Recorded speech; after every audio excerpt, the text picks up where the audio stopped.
नमस्कार साथियों, एक बार फिर से आप सभी का स्वागत है आपके अपने YouTube channel bio organic farming में। साथियों, आज मैं आपको एक ऐसे प्रोडक्ट के बारे में बताने जा रही हूं जो आपकी खेती के लिए बहुत ही ज्यादा जरूरी है।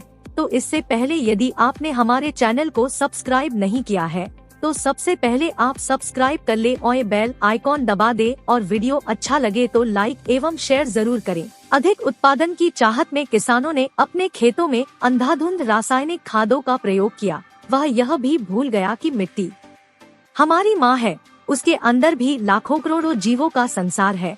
और किसानों द्वारा की गई इस गलती का नतीजा यह हुआ कि आज किसानों का उत्पादन तो नहीं बढ़ा लेकिन लागत जरूर बढ़ गई। किसानों के बढ़ रहे खर्चे और खेती में आ रही नई नई समस्याओं ने किसानों को वापस उसी मोड़ पर लाकर खड़ा कर दिया कि अब किसान भी समझ चुका है कि उसे यदि खर्चों को कम करना है और उत्पादन को बढ़ाना है तो हमें अपनी जमीन को पोषित करना होगा। इसके लिए उनको ऐसे खाद का प्रयोग करना पड़ेगा जो उनकी फसलों को पर्याप्त पोषण दे सके और उनकी जमीन को भी कोई नुकसान ना पहुंचे। इसके लिए उनको रासायनिक खादों के स्थान पर जैविक खाद का उपयोग करना पड़ेगा। लेकिन यहाँ पर किसान भाइयों के सामने एक समस्या जरूर आती है, बाजार में उपलब्ध कौन सी खाद का प्रयोग करें। आज बाजार में तरह तरह के जैविक खाद मिल रहे हैं, कौन सही है कौन गलत है इसका अनुमान लगा पाना किसान के लिए बहुत कठिन है। लेकिन अब किसान भाइयों को चिंता करने की आवश्यकता नहीं है, क्योंकि ग्रीन प्लांट लाया है भूमि पावर, एक दानेदार खाद जो भारत सरकार द्वारा पूरी तरह से प्रमाणित है।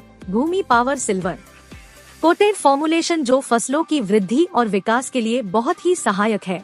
इसमें मौजूद तकनीक पोषक तत्वों को लंबे समय तक पौधों को उपलब्ध कराती रहती है। इस प्रकार पोषक तत्व फसलों को पूरी अवधि के लिए आसानी से उपलब्ध हो जाते हैं।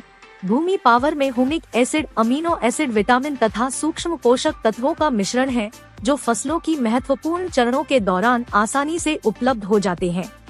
यह मिट्टी में पोषक तत्वों को मुक्त कर पौधों तक उपलब्ध करवाता रहता है।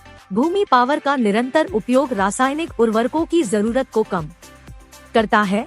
यह मिट्टी के अंदर जल धारण क्षमता को बढ़ाता है। यह कार्बन नाइट्रोजन के अनुपात को बनाए रखने में मदद करता है। यह मिट्टी को संतुलित करता है, मिट्टी की प्राकृतिक उपजाऊ क्षमता को बढ़ाने में मदद करता है। ये अनुकूल है, इसका कोई हानिकारक प्रभाव नहीं है। इसका प्रयोग 12 किलोग्राम प्रति एकड़ के हिसाब से आखिरी जुताई के समय करें। आपने अपना कीमती समय देने के लिए धन्यवाद।